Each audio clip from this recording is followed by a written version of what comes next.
Bakit ang dami ko na-applyan pero walang nag-reply? Linisin mo yan. Opo. Welcome back sa RFW TV, ang karamay mo sa iyong online hanap buhay. Ngayon, kung andito ka sa video na ito, you're either 1, nag-apply ka na nag-apply sa onlinejobs.ph or OLJ as it is popularly called, pero wala nagre-reply.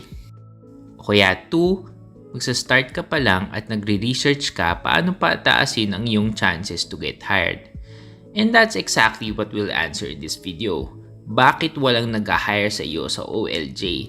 At kung paano ang tamang diskarte sa onlinejobs.ph to get yourself hired. Ngayon, simulan na natin isa-isahin ang mga maling diskarte sa onlinejobs.ph. Maling diskarte number 1, yung pag-apply sa mga employers na hindi naka-paid account sa onlinejobs.ph. This isn't commonly known pero may dalawang klase kasi ng employer sa OLJ. Una, yung may fully paid account at pangalawa, yung naka-free account lang. For you, bilang isang job applicant, ang pinaka-importante mong malaman ay ito. Ang fully paid account lang ang pwedeng mag-reply sa iyo sa onlinejobs.ph. Yung mga free account, hindi. And so, nagsasayang ka lang ng oras at apply points sa pag-apply sa mga free account dahil hindi naman sila nakaka-reply sa iyo. So, pro tip, mag-apply ka lang sa mga paid accounts. Malalaman mo for sure na ang isang account ay paid account pag ginamit mo ang employer search tool ni onlinejobs.ph. May link nito sa video description. Simple lang gamitin itong employer search tool. Ika-copy-paste or ita-type mo lang ang pangalan ng employer dito sa text box at bibigyan ka na ng results na ganito. Sabi dito, "We have found this employer in our system and it is associated with a fully paid employer account." So, sure ka na paid account ito at may capability sila na mag-reply sa iyo within the platform. Pero take note ha, hindi guarantee ito na magre-reply sila.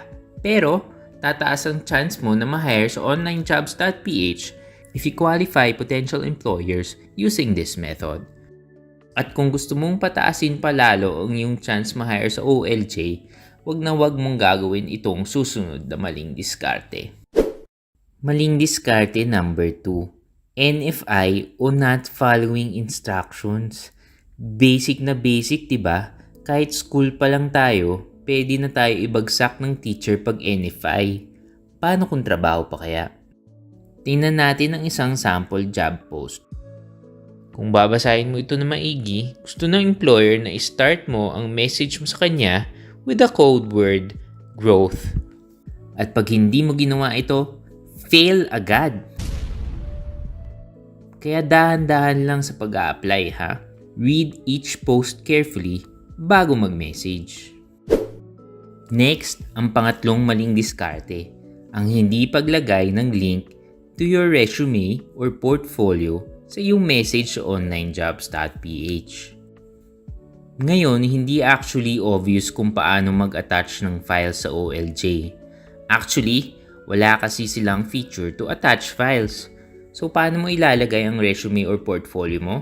Well, kailangan mong gumamit ng cloud storage. Sa example na ito, Google Drive ang ating gagamitin kasi simple lang siya at free pa with your Google or Gmail account. Pumunta ka lang sa drive.google.com, mag-login, at makikita mo na ang screen na ito.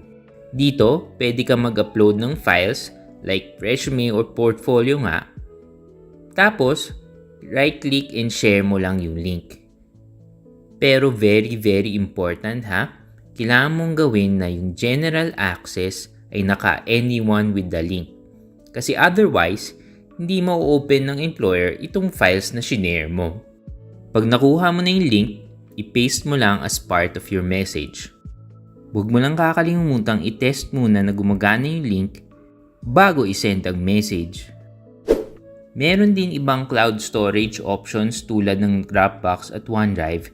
Gamitin mo lang kung anong meron ka.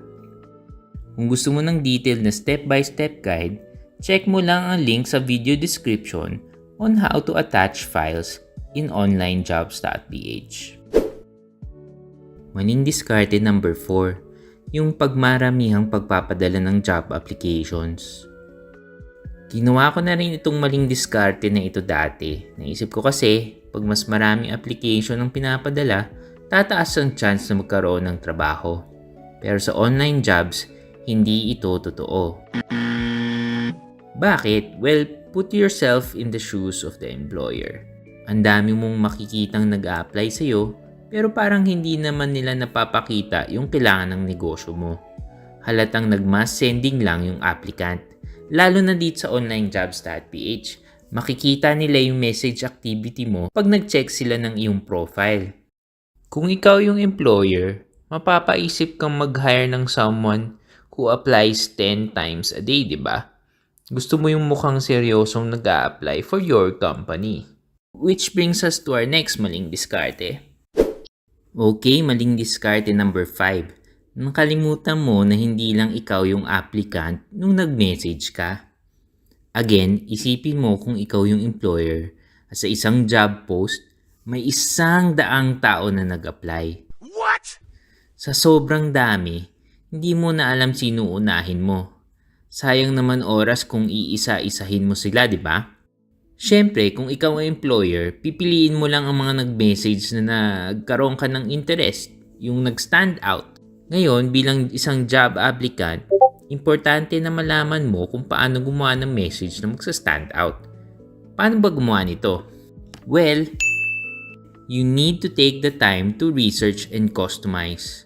Ito ang solusyon sa maling diskarte 4 and 5.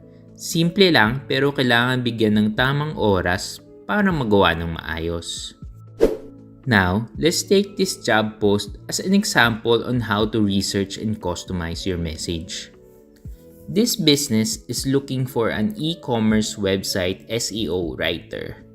Makikita mo dito yung name ng business niya, kaya mariresearch mo din sa internet kung anong klaseng business ang meron siya by visiting the company's website and social media pages.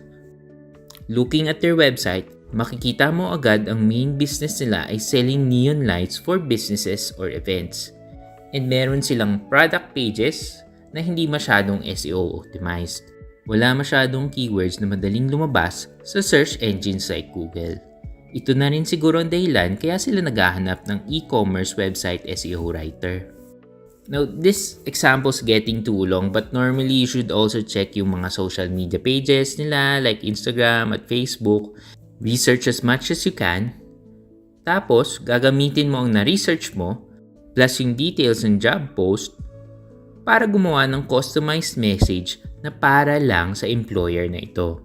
Okay, based sa na-research natin, it's possible na ang mahalaga para sa kanila sa isang applicant for e-commerce website SEO writer ay ang mahanap ang neon light products nila when searching on Google. So, ito yung hinighlight natin sa subject part ng message. Your lights on the first page of Google. So, binibida mo yung kaya mong gawin para sa kanila, yung value na binibigay mo sa business nila pag hinire ka nila. Ngayon, kung ikaw ang may-ari ng isang neon lights business, di ba at the very least, mapapatigil ka pag nakita mo itong message subject na ito? So aside from the subject, you need to expound din yung merits ng pag-hire sa'yo sa isang full message. Huwag mo din kakalimutan maglagay ng link para sa iyong resume at portfolio. Tapos, gumamit ng enough apply points para mag-stand out sa competition. If you don't know what apply points is, quick read lang siya sa nakalink na guide sa video description. Basically, this tells your potential employers that you are very serious about your application.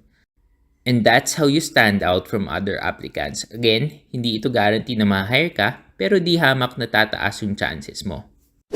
And ayun na ang lahat ng maling diskarte na common gawin ng mga beginners sa onlinejobs.ph. Pero tandaan, yung mga natutunan mo sa video na ito, hindi lang sa onlinejobs.ph applicable. Magagamit mo din siya sa ibang platforms like Upwork or freelancer.com. Madaming iba-ibang platform kung saan pwedeng makahanap ng hanap buhay online ang mga Pinoy. Pero alam mo ba, basta popular ang online platform, madami din scammers. Sa next video, pag-usapan natin how to avoid scams on onlinejobs.ph at iba pang popular na platforms. But for now, that's all for this video. I appreciate you watching until the end. Salamat!